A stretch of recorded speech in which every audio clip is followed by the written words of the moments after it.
बिस्मिल्लाहिर्रहमानिर्रहीम। अस्सलाम वालेकुम माय यूट्यूब फैमिली। आज मैं आप सबके लिए बाज़ार में मिलने वाली खस्ता कचौरी बना रही हूँ, जो बहुत ही मज़ेदार बनती है।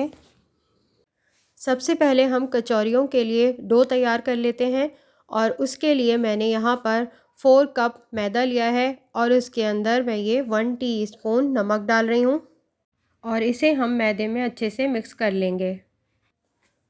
और अब इसके अंदर 1 टेबल स्पून घी डाल रही हूँ और अब घी को भी हम मैदे के अंदर अच्छे से हाथ से मिक्स कर लेंगे। और अब इसके अंदर थोड़ा थोड़ा पानी डालकर हम इसका एक अच्छा सा डो तैयार कर लेंगे, जो ना ज़्यादा सख्त होना चाहिए और ना ही ज़्यादा नरम होना चाहिए। डो को हमने हाथ से 6 से 8 मिनट तक अच्छे से गूंदना है, ताकि हमारी एक सॉफ्ट सी डो तैयार हो जाए। अब ये हमारी डो बिल्कुल तैयार है और अब मैं इसको आधे घंटे के लिए कवर करके रख दूँगी।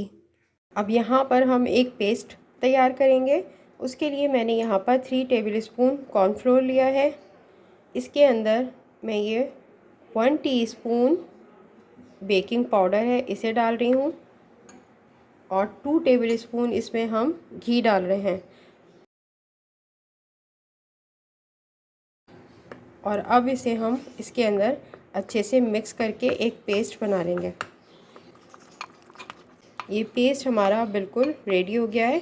अब इसे भी हम लेयर्स लगाने में यूज़ करेंगे। अब यहाँ पर हम इसकी फिलिंग तैयार कर लेते हैं। फिलिंग तैयार करने के लिए सबसे पहले मैं इस फ्राइंग पैन में 3 टेबल स्पून ऑयल डाल रही हूँ। ऑयल डालने के बाद इसके अंदर 1 टेबल स्पून लहसुन अदरक का पेस्ट डाल रही हूँ और इसे हम हल्का सा भून लेंगे। लहसुन भून गया है और अब इसके अंदर मैं ये 1 प्याली बंद गोभी डाल रही हूँ। एक दरमियानी प्याज को मैंने फाइन चॉप किया था, वो डाल रही हूँ इसके अंदर। और 4 हरी मिर्चें हैं, इन्हें भी मैंने बारीक चॉप कर लिया था। इसे भी डालकर हम इसमें अच्छे से सौते करेंगे। सारी सब्जियों को मैंने ऑयल में अच्छे से मिक्स कर लिया है और अब इसके अंदर मैं 2 टेबल स्पून सिरका डाल रही हूँ और 2 टेबल स्पून ही इसके अंदर मैं सोया सॉस डाल रही हूँ। और अब इसको हम अच्छे से इसके अंदर मिक्स करेंगे और फिर इसको मैं कवर करके 3 से 5 मिनट के लिए मैं इसको रख दूँगी, ताकि हमारे जो ये प्याज और बंद गोभी है ये अच्छे से सॉफ्ट हो जाए। बंद गोभी और प्याज हमारी अच्छे से सॉफ्ट हो गई थी। मैंने इसके अंदर सिर्फ नमक डालकर बॉईल की हुई और श्रेड की हुई चिकन डालकर मिक्स की है, वो क्लिप इसमें से मिस हो गया। अब इसके अंदर हम मसाले डाल देते हैं। यहाँ पर मैं काली मिर्च डाल रही हूँ 1 टीस्पून, हाफ़ टी स्पून हल्दी, हाफ़ टी स्पून अजवाइन, हाफ़ टी स्पून पिसी हुई मिर्च, 1 टीस्पून कुटी हुई मिर्च और 1 टीस्पून मैंने इसमें नमक भी डाला है। तो ये सब चीज़ें मसाले डालकर हम इसको अच्छे से मिक्स कर लेंगे। हमने इसको इतना भूनना है कि इसका सारा पानी बिल्कुल ड्राई हो जाए। चिकन डालने के बाद देखिए अभी भी ये बिल्कुल ड्राई है, तो इसको हमने बस 1 से 2 मिनट के लिए इसके अंदर अच्छे से मिक्स करना है, भूनना है और फिर ये हमारी फिलिंग रेडी हो जाएगी। नमक और मिर्च आप अपने टेस्ट के अकॉर्डिंग डालिएगा। हम बाज़ार से जो कचौरी लेकर आते हैं उसके अंदर काली मिर्च बहुत ज़्यादा होती है। मैंने इसमें अपने टेस्ट के अकॉर्डिंग सिर्फ 1 टीस्पून ही ऐड की है। आप भी इसको अपने टेस्ट के अकॉर्डिंग ही डालिएगा। अब ये हमारी फिलिंग बिल्कुल रेडी हो गई है। अब हम इसको एक साइड पर कर लेते हैं। डो हमारा रेडी हो गया है। अब हम हाथ पर अपने थोड़ा सा ऑयल लगाएंगे और हम स्लेब पर भी थोड़ा सा ऑयल लगा लेंगे। अब इसके हम छोटे छोटे से पेड़े बना लेंगे।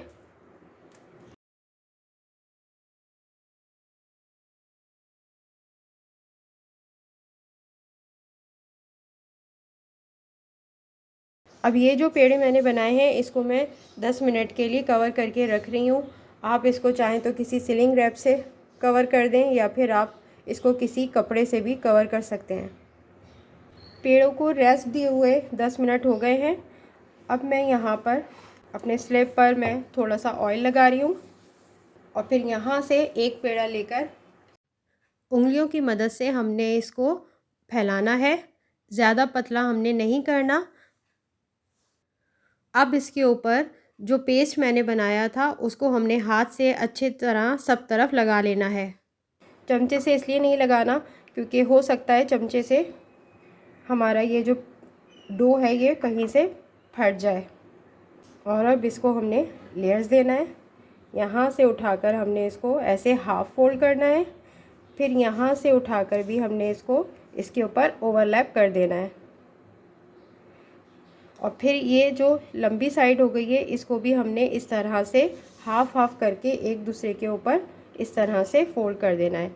इस तरह से हम अपने सारे पेड़ों को बना लेंगे। लेयर्स देने के बाद अब इनको कवर करके मैं 10 मिनट के लिए रख रही हूँ। 10 मिनट हो गए हैं। अब इसकी हम दोबारा लेयर्स लगाएंगे। इस बार हमने इसके ऊपर पेस्ट नहीं लगाना, उंगलियों की मदद से ही हमने इसको बढ़ाना है और जिस तरह से पहले लेयर्स लगाई थी उसी तरह से हम दोबारा से इसकी लेयर्स लगा लेंगे। इस तरह से हमने इसकी दोबारा से लेयरिंग सब पेड़ों की कर दी है और अब मैं इसको फिर से 10 मिनट के लिए रख रही हूँ। 10 मिनट हो गए हैं और अब फिर इसको हम हाथ से बढ़ाएंगे और इस बार हम हाथ से बढ़ाकर इसको लेयर्स नहीं देंगे, बस 2 बार लेयर्स इनफ होती हैं। अब इसके अंदर मैं 2 टेबल स्पून भर कर फिलिंग रख रही हूँ जो हमने तैयार की थी। फिर इसको इस तरह से कोने से उठाकर इसके ऊपर ओवरलैप करेंगे। इसी तरह से दूसरा किनारा भी उठाकर हम इसको इस तरह से इसके ऊपर ओवरलैप करेंगे और ये वाली साइड भी उठाकर इसको इस तरह से कर देंगे। सारे इसके जो कॉर्नर्स हैं उनको अच्छे से हाथ से हम फोल्ड कर देंगे। इस तरह से हम अपनी सारी कचौरियों को रेडी कर लेंगे। इसको इस तरह से हम बनाकर फ्रीज़ भी कर सकते हैं। यहाँ कढ़ाई में मैंने ऑयल गरम करने रख दिया है और ऑयल बिल्कुल हल्का गरम होना चाहिए जिसमें आप अपनी उंगली को इजीली ऐसे ऑयल में डालकर चेक कर सकें। यहाँ पर मैंने कचौरी ले ली है और इसको मैंने इस तरह से हाथ से दबा दबा कर थोड़ा सा फ्लैट कर लिया है। और अब मैं इसको जो इसका हमने फोल्डिंग वाली साइड थी उसको हमने नीचे रखना है। अगर हम तेज़ आंच पर इसको बनाएंगे तो कच्ची कच्ची अंदर से रह जाएगी और ऊपर से जल्दी फ्राई हो जाएगी। हमने इसको हाथ से इस तरह से पतला करना है और फिर इसको इसके अंदर डाल देना है। हमने इसको ठंडे ऑयल में डाला है तो ये बिल्कुल देखें नीचे तह में बैठ गई हैं कढ़ाई के जाकर। जैसे जैसे ये फ्राई होना शुरू होगी तो ये कचौरियाँ खुद ही ऊपर फ्लोट करने लगेंगी।